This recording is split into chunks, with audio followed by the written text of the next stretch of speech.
morning students, how are you today? Selamat pagi siswa-siswi semuanya. Bagaimana kabar kalian hari ini? Semoga kita semua dalam keadaan sehat selalu ya. Jangan lupa untuk tetap patuhi protokol kesehatan. Oke, hari ini kita akan melanjutkan materi terkait obligation dan prohibitions. Tentunya kalian sudah paham ya apa pengertian dari obligation dan prohibition, karena minggu lalu kita sudah bahas tentang pengertian dan contoh-contohnya.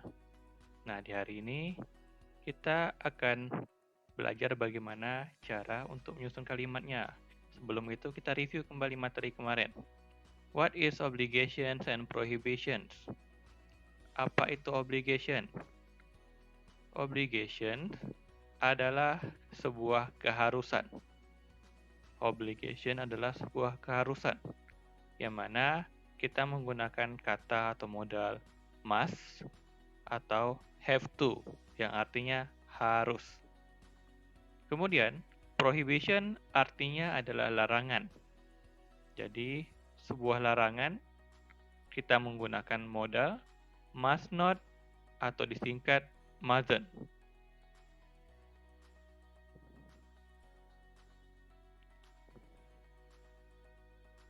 Nah, sekarang kita akan belajar bagaimana cara menyusun kalimatnya.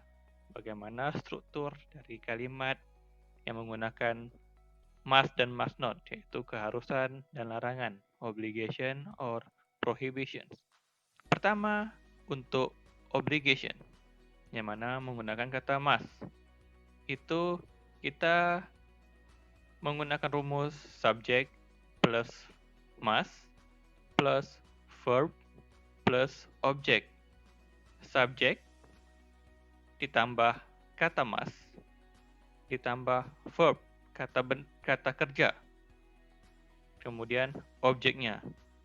Subjeknya bisa kalian lihat, bisa menggunakan kata I, you, we, they, she, he, atau bisa juga untuk nama orang atau subjek lainnya.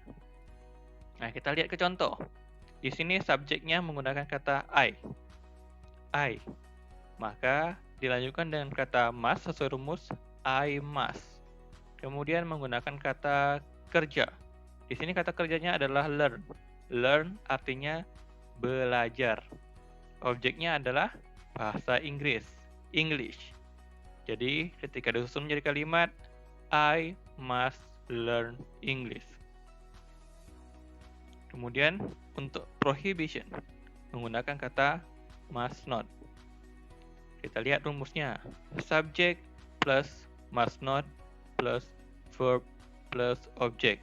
Jadi hampir sama ya, perbedaannya adalah dengan menggunakan kata not, must not atau mustn't.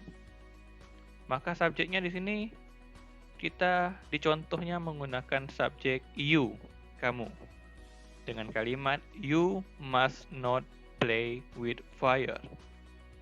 Subjeknya adalah you, kamu. Kemudian must not, tidak boleh atau dilarang. Verb, bermain. Kata kerjanya adalah play, bermain. Kemudian objeknya adalah with fire, api. Jadi ketika disusun kalimatnya, you must not play with fire. Artinya adalah kamu dilarang bermain api. Berarti berisikan larangan untuk bermain api. Sedangkan yang pertama, saya harus belajar bahasa Inggris. Berarti keharusan untuk belajar bahasa Inggris. Sejauh ini paham? Ada pertanyaan? Kita lanjutkan ke praktis. Okay, let's practice. Arrange the following word into the correct sentence. Susunlah kata-kata di samping jadi kalimat yang utuh.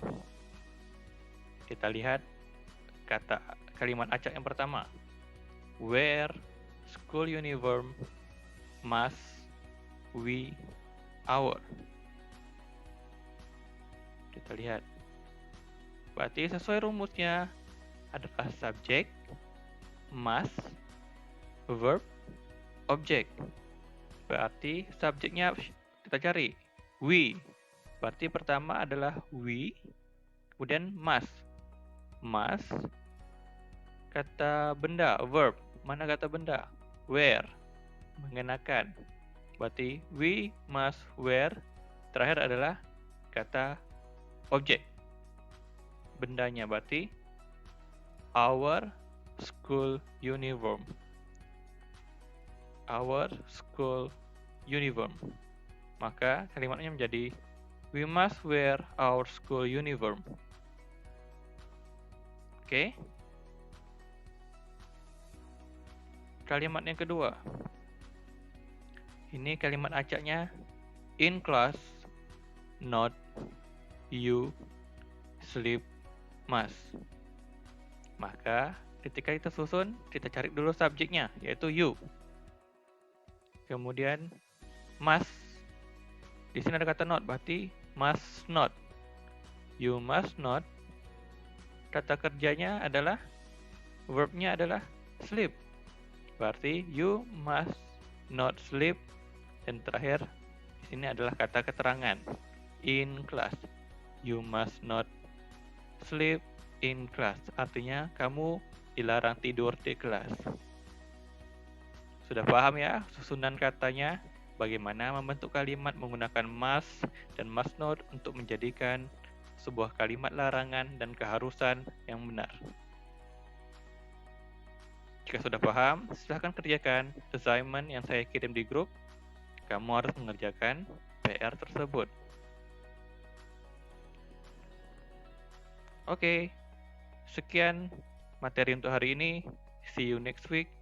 Goodbye. Assalamualaikum warahmatullahi wabarakatuh.